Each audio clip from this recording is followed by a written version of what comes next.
Yesterday, DeMeco Ryans and the Houston Texans met with the media. And I feel a theme of the last couple of weeks as the Houston Texans have been struggling is that DeMeco Ryans, probably unintentionally, is gaslighting us. I think this has to do with who DeMeco Ryans is as a head coach. He's a positive guy. He's not going to throw people under the bus. But whenever asked about issues on this team, he tends to find the glass full approach along the way.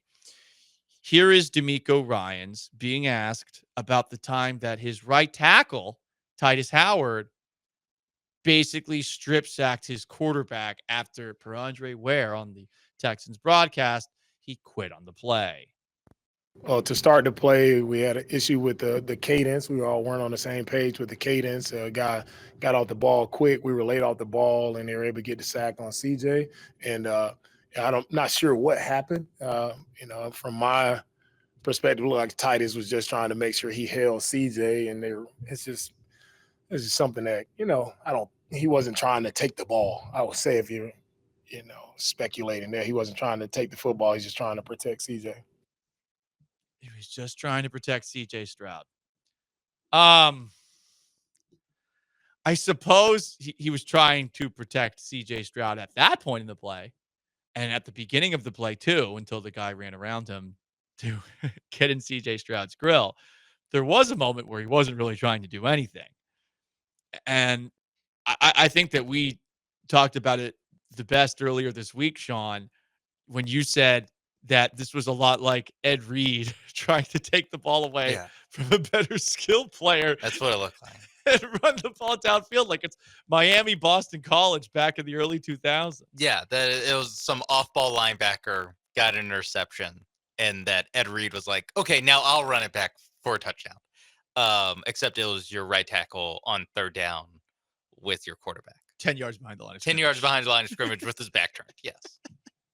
Not exactly a recipe for success. I'm no Bobby Slowick, but I wouldn't draw it up like that. I'm with you there too. I'm no Bobby Slowick.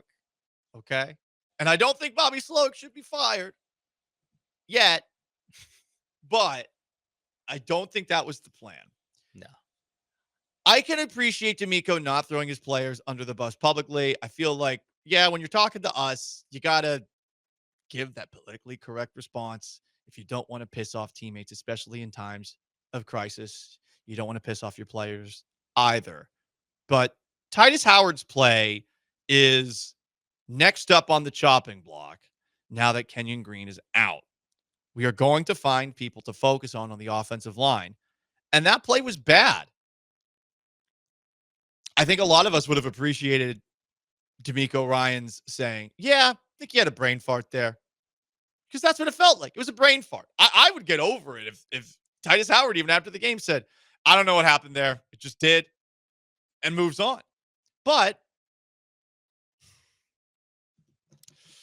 let's just say certain players were too pissed off to talk to the media after the game and said that they would talk yesterday and then didn't talk. So we aren't, I guess, going to get Titus's side of this story. Maybe it happens today. Whatever the case. Let's bring it back to DeMeco Ryans. He does seem to be gaslighting us a little bit. He was asked about the ups and downs of the offensive line on Sunday night. Here's what he had to say. With the change on our offensive line, when it came to the protection, I thought the guys did a better job of protecting this past week. And with the run blocking, it was too many negative plays for us, where we have to definitely attack the line of scrimmage more, be more aggressive running off the football. Okay, well, hey, there's a little criticism there with the running game. Got to be more aggressive.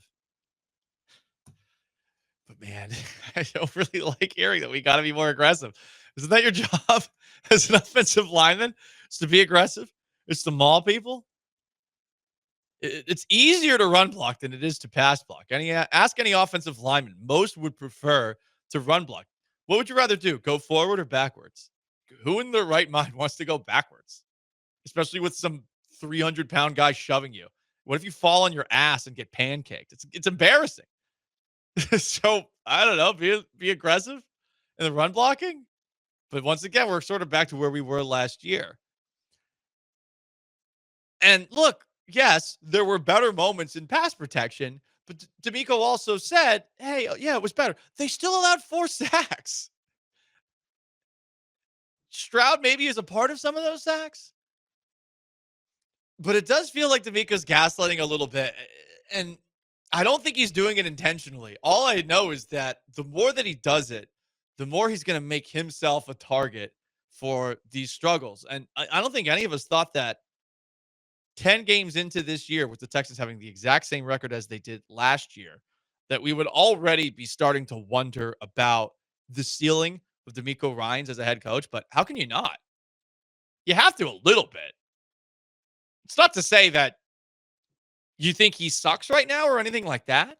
It's more to say, how good will he be as a head coach? Are we going to look at DeMeco Ryans and ever put him in the same conversation as Sean McVay or different style, Dan Campbell, which we're all doing all of a sudden, Jim Harbaugh, John Harbaugh, Mike Tomlin? Because that's what you want. Having a coach like that, plus a quarterback like that, means you should get a chance at multiple Super Bowls. Andy Reid, can't believe I didn't say his name off the top of my head. There's a lot of coaches that we hope he will be in the same category as someday. And the gaslighty stuff does make you wonder, because if the same things are happening every single week, it makes you wonder about his approach behind the scenes. Yeah, it's we just need some confirmation that he's not doing this behind the scenes too. And so far, because we only see him at the podium talking, and because the offensive line performance has been an issue the entire season, and the entire season we've heard, yeah, working on it. Yeah. We know what the problem. We just got to execute better. Like there needs to be something has to change, either PR wise or preferably on the field wise, to signal like, okay, there is some change. It's not all positivity behind the scenes as well, because I think it is, you know, normal to assume that these guys aren't going to get up on the podium, whether it's DeMeco, Slowick last week when Strausser got to talk, that he's not gonna get up there and be like, I don't know, these guys just stink. I don't know who Casario's given me, but like that's not gonna happen. So there needs to be some sort of change, and even the way they handled the benching of Kenyon Green isn't something that gives you a lot of. It doesn't inspire a lot of confidence in you that they are taking this seriously, because they were just going to play him until he got hurt. Exactly. And to what you said about Caserio a moment ago, Caserio can't add anybody at this point. The No. only change that can happen comes from the players on the field doing their job better. There's still time left for them to improve, and we have seen teams turn things around this late in the year. In fact, later in the year, we saw it with the Buffalo Bills last year. So this is not saying the season is over by any means, but you do have to wonder about DeMeco Ryans' ability to get the absolute most out of his player. You're seeing it from Mike Tomlin in Pittsburgh. You are really seeing it from him. You're seeing it from Jim Harbaugh in Los Angeles. A lot of people thought that was one of the most untalented rosters in the NFL. Nope, clearly Brandon Staley just sucked at his job. Like, they have talent there, especially on the defensive side of the ball.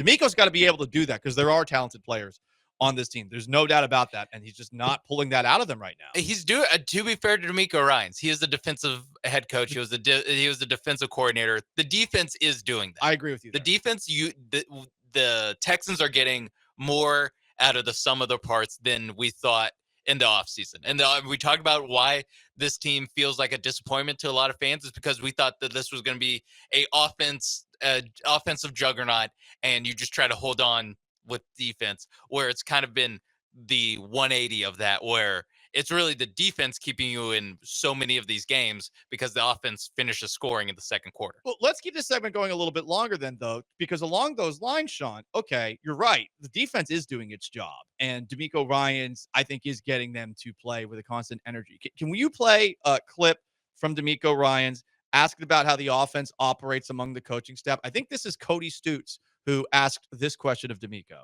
How you guys operate on offense, and when you evaluate play calling, like who all is involved in that? Is that the rest of the staff looking at Bobby? Is that Bobby going back over his stuff? How involved are you in something like that? Yeah, when it comes to our calls and all those things, it's just at the end of the day, myself, Bobby, Frank, we call the games, and as we call the games, we're coaching our players to execute what we call the right way. So it's not only just the play call, but it's also how are we executing the calls in the right manner. I mean, it sounds like he's involved a little bit. Not a lot, but a little bit there. So I'm not a fan of a coach isolating himself and saying that he's not a part of what's going on the offense. I say that because that is what's happening in New England with Gerard Mayo and their offensive coordinator, who is apparently their 12th choice, Alex Van Pelt. You've actually heard Gerard Mayo basically say Alex Van Pelt is the head coach of the offense. I don't believe in that separation of power. DeMeco is, yes, the guy who is, I think, most connected to the defense. But they have a defensive coordinator. Yeah, they do. And how do you he's on divvy up this. that? How do you divvy up that responsibility? And we see it with offensive coaches, offensive head coaches. Reason Bobby Sloak's the offensive coordinator of the Houston Texans is because he worked under Kyle Shanahan. So there is some division of power where it's not DeMeco Ryans does everything on. He's the defensive coordinator who also is the head coach and also deals with offense. Like there is some sort of difference, and I'm sure every team is different with that. You see it again with the offensive head coaches the most because A, there's just a lot of them. B, it's what gets talked about the most of. He's it's Andy Reid, and he calling plays, or is he taking back play calling responsibility from Matt Nagy or from Eric Bieniemy, or who is actually calling plays? It's the same. There's no reason it should be different with the defense.